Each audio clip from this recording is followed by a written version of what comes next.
શરદીઓના મોસમમાં ઠંડી એવી ઠંડી ઋતુ હોય તો ગરમ ગરમ આપણે અહીંયા બનાવીશું વટાણાની કચોરી, જેને મટર કચોરી બી કહેવામાં આવે છે.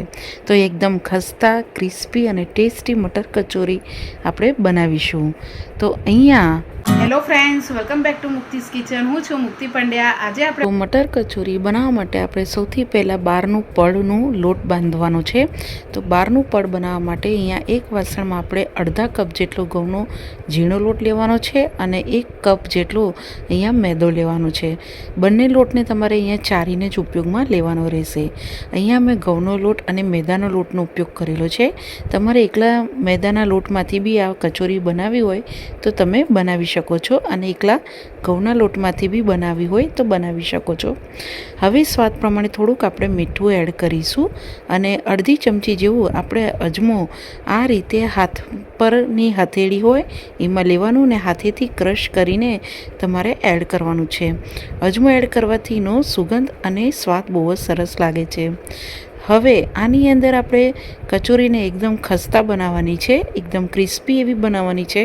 તો એની માટે અહીંયા આપણે 2 થી 3 ચમચી જેટલું ઘીનું મોયણ નાખીશું. અહીંયા ઘીનું મોયણ નાખવાથી તમારું જે ખસ્તા છે એ સરસ એવી બનશે અને તમારે જો ઘીના મોયણની જગ્યાએ તેલનો ઉપયોગ કરવો હોય તો કરી શકો છો.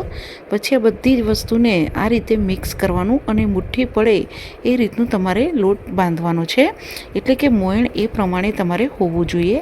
હવે આની અંદર આપણે થોડું પાણી એડ કરીને આપણે લોટ બાંધવાનો છે. તો અહીંયા પાણી જે છે થોડું હુંફાળું હોય એવું તમારે લેવાનું રહેશે અને અહીંયા આપણે બહુ કઠણ નહીં અને બહુ ઢીલો નહીં એ પ્રમાણે તમારે અહીંયા આ રીતે લોટ બાંધીને રેડી કરવાનો છે. લોટ આ રીતે બંધાઈ જાય પછી આને આપણે 10 મિનિટ માટે રેસ્ટ આપવાનો છે. તો કોઈ બી ભીના કપડાને આ રીતે લઈ લેવાનું અને ઢાંકીને 10 મિનિટ માટે રેસ્ટ આપીશું. ત્યાં સુધી આપણે સ્ટફિંગનું તૈયાર કરીએ. તો એક આ રીતે ચોપર લેવાનું, એની અંદર 1 વાટકી જેવા લીલા વટાણા એડ કરવાના અને અડધી વાટકી જેવા, મારી પાસે લીલી તુવેર પડી હતી એટલા માટે હું એડ કરું છું, પણ જો તમારી પાસે ના હોય તો તમે સ્કીપ કરી શકો છો. ફક્ત અહીંયા આપણે વટાણાનો બી ઉપયોગ કરી શકીએ છીએ. તો પછી આની અંદર આપણે 4 થી 5 લીલા મરચાં લઈશું, 3 થી 4 કળી લસણની અને નાનો મીડિયમ સાઇઝ ઇંચનો આપણે અહીંયા આદુ લઈ લઈશું. હવે આ બધાને આ રીતે મરચાંને ટુકડા કરીને આની અંદર ચોપરમાં એડ કરી દેવાના છે. અડધી ચમચી જેવું અહીંયા આપણે જીરું એડ કરીશું. જીરું એડ થઈ જાય પછી આની અંદર આપણે પાણીનો ઉપયોગ નથી કરવાનો અને અધકચરું આપણે આને ગ્રાઇન્ડ કરવાનું છે. તમે જો મિક્સરમાં કરો તો એને એક સરખું નહીં કરવાનું, ચાલુ બંધ કરીને તમારે આને ગ્રાઇન્ડ કરવાનું રહેશે અને ચોપરમાં આ રીતે અધકચરું પીસીને રેડી કરવાનું છે. જરા બી પાણીનો ઉપયોગ અહીંયા તમારે નથી કરવાનો, એક ખાસ ધ્યાન રાખવાનું છે. હવે આ બધી જ વસ્તુને આપણે સાઈડ પર મૂકી દઈશું અને એક આ રીતે કોઈ બી કઢાઈ લઈ લેવાની છે. એની અંદર આપણે 1 ચમચા જેટલું તેલ લેવાનું છે. તેલ ગરમ થાય એટલે એની અંદર અડધી ચમચી જેવું આપણે અજમો એડ કરવાનું છે. અહીંયા આ વટાણાની કચોરી કે મટર કચોરી જે છે એને આપણે અજમાથી જ આને આપણે વઘારવાનું રહેશે.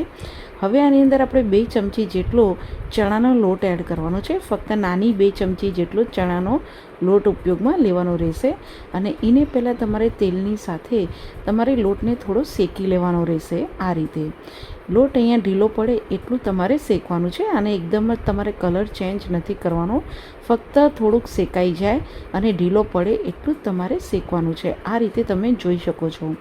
હવે આ રીતે શેકાઈ જાય પછી જે આપણે વટાણાને અધકચરા આપણે ક્રશ કરીને રાખ્યા છે એ જે મસાલો રેડી કર્યો છે એ બધો તમારે આની અંદર એડ કરવાનું છે. તો અહીંયા જે આપણે ચણાનો લોટનો ઉપયોગ કર્યો છે એ આ મસાલાને આપણને બાઇડિંગ આપશે અને આવી રીતે મસાલાને સ્લો ગેસની ફ્લેમ ઉપર તમારે શેકવાનું રહેશે, જેથી વટાણાની અંદર કે પછી જે આપણે તુવેર એડ કરી છે એની અંદર જે મોઇશ્ચર હશે એ બધું નીકળી જશે. તો આ રીતે 1 થી 2 મિનિટ સુધી તમારે સ્લો ગેસ ઉપર આ વટાણાને આ રીતે તમારે શેકીને રેડી કરવાનું છે. આ રીતે 2 મિનિટ જેવું થઈ જાય પછી એની અંદર 1 ચમચી જેવું લાલ મરચું પાવડર, 1 ચમચી જેવું ધાણા જીરું પાવડર, પિંચ ઓફ જેટલી આપણે હળદર એડ કરવાની છે. હળદર બહુ અહીંયા ઉપયોગમાં નથી લેવાની. 1 ચમચી જેવો અહીંયા આપણે ગરમ મસાલો પાવડર એડ કરીશું. અડધી ચમચી જેવો ચાટ મસાલો પાવડર એડ કરવાનો છે. 1 ચમચી જેવો અહીંયા આપણે આમચૂર પાવડર એડ કરીશું. અહીંયા આપણે લીંબુનો રસનો ઉપયોગ નથી કરવાનો, એટલા માટે અહીંયા ખટાશ માટે આપણે અહીંયા આમચૂર પાવડરનો ઉપયોગ કરેલો છે. પછી થોડુંક અહીંયા સ્વાદ પ્રમાણે આપણે મીઠું એડ કરીશું. મીઠું ધ્યાનથી એડ કરવાનું, કારણ કે આપણે જે કચોરીનો બહારનો લેયર છે એની અંદર લોટમાં બી એડ કરેલું છે. અડધી ચમચી જેવી અહીંયા આપણે ખાંડ એડ કરીશું. ખાંડ થોડીક જ એડ કરવાની. પછી અહીંયા થોડી આપણે હિંગ એડ કરી દઈશું. અને હવે અડધીથી 1 ચમચી જેટલા અહીંયા આપણે સફેદ તલ એડ કરીશું. સફેદ તલ એડ કરવાથી એનો દેખાવ બી બહુ સરસ લાગશે અને એનો ક્રંચ બી બહુ સરસ લાગે છે. હવે સ્લો ગેસ ઉપર વટાણાની સાથે આપણે બધો જ મસાલાને આ રીતે શેકી લેવાનું છે, જેથી વટાણાનું જે પૂરણ છે એની અંદર સરસ એવું મસાલાનું ફ્લેવર આવી જાય. તો થોડી વારમાં તમે જોશો 1 મિનિટ જેવું આને શેકવાનું રહેશે, વધારે નથી શેકવાનું, નહીંતર મસાલા અહીંયા બળી જશે. આ રીતે શેકાઈ જાય પછી ગેસની ફ્લેમ તમારે બંધ કરી દેવાની અને આને એકદમ જ ઠંડુ થવા દેવાનું છે. ત્યાં સુધી હવે આપણે લોટને ચેક કરી લઈએ. તો અહીંયા આ ઠંડુ થાય છે અને એક બાજુ જે આપણે લોટ મૂક્યો છે એ પણ સરસ એવો સેટ થઈ ગયો છે, તમે જોઈ શકો છો. તો આ રીતે લોટ ઉપર થોડો બબલ્સ તમને દેખાતા હશે. એ થઈ ગયેલું તમને લાગે ત્યાં સુધી તમારે આ લોટને સેટ કરવાનો છે. પછી આ રીતે થઈ ગયા પછી એક વખત લોટને તમારે તેલ વગર જ તમારે આને એક વખત મસળી લેવાનો છે, મિક્સ કરી લેવાનું, જેથી લોટ સરસ એવો પાછો સેટ થઈ જાય. પછી નાના નાના આપણે બોલ્સ વાળવાના છે, મીડિયમ સાઇઝના. આપણે અહીંયા તમારે કચોરી જે છે કેટલી સાઇઝની બનાવી છે એ પ્રમાણે તમારે આ રીતે બોલ્સ વાળવાના રહેશે. અને બોલ્સ આ રીતે વળાય પછી કોઈ બી પાટલો કે પ્લેટફોર્મ ઉપર તમારે આ રીતે લેવાનું રહેશે અને બધી કિનારી સરસ એવી પતલી વણવાની અને વચ્ચેથી થોડીક જાડી રાખવાની રહેશે. એટલે બહુ અહીંયા જે આપણે પૂરી બનાવવાની છે એ બહુ તમારે પતલીની અને જાડીની એવી વણવાની રહેશે. આ રીતે બધી જ કિનારી એક સરખી, એક સાઈડમાં બધી એક સરખી વણીને રેડી કરવાની છે અને આ રીતે તમારે વણવાની છે. બહુ જાડી અહીંયા વણવાની નથી, એક ખાસ ધ્યાન રાખવાનું છે. હવે આની અંદર વણાઈ જાય પછી જે આપણે સ્ટફિંગ ઠંડુ કરવા રાખ્યું હતું એ સરસ એવું ઠંડુ બી થઈ ગયું છે. આ રીતે ઠંડુ થઈ જાય પછી એમાંથી આપણે 1 ચમચી જેટલું આ જે વટાણાનું પૂરણ છે એ આપણે અહીંયા લઈશું અને વચ્ચોવચ્ચ આપણે પૂરીને વચ્ચે આપણે મૂકી દઈશું અને સાડીની પાટલી વાળીએ છીએ એ રીતે આપણે પાટલી વાળવાની રહેશે. અહીંયા જે આપણે કચોરી બનાવવાની છે એકદમ આ રીતનો શેપ અહીંયા નથી આપવાનો, પણ તમારે આ રીતે બધું સીલ કરી દેવાનું. જરા બી ક્રેક ના રહેવી જોઈએ કે ખુલ્લું ના રહે એ રીતે તમારે સીલ કરવાનું રહેશે. અને હવે પછી આને વણવાનું નથી, આ રીતે તમારે પ્રેસ કરવાનું અને હાથની આંગળીઓ અને હથેળીની મદદથી તમારે આ રીતે બધી બાજુ જે વટાણાનું પૂરણ છે એ કચોરીની અંદર બધી બાજુ સરખી રીતે સ્પ્રેડ કરવાનું છે. જરા બી ક્રેક ન રહે એ તમારે ખાસ ધ્યાન રાખવાનું છે, ને તો તળતા ટાઈમે આ ફૂટી જશે. તો આ રીતે તમારે બધી કચોરી બનાવીને રેડી કરવાનું છે, વણવાનું નથી વેલણથી, એ ખાસ ધ્યાન રાખવાનું છે. તો આ રીતે અહીંયા તમે જોઈ શકો છો બધી જ આપણી વટાણાની કચોરીઓ બનાવીને રેડી કરી લીધી છે. હવે અહીંયા સાઈડમાં મેં પહેલાંથી તેલ ગરમ કરવા મૂકી દીધું હતું. તેલ અહીંયા ગરમ થાય એટલે એક એક આ રીતે જેટલી કઢાઈમાં આવે એ રીતે તમારે આ કચોરીને એડ કરવાની છે. ધીરે ધીરે ઉપર આવે ત્યાં સુધી તમારે આને ફરાવવાનું નથી, એ ખાસ ધ્યાન રાખવાનું છે. અને તેલ એકદમ ગરમ બી ના હોવું જોઈએ અને ઠંડુ બી ના હોવું જોઈએ, એ રીતનું તમારે અહીંયા તેલને ગરમ કરવાનું રહેશે. થોડી વારમાં અડધી મિનિટ જેવું થશે એટલે કચોરી આ રીતે ઉપર આવવા લાગશે.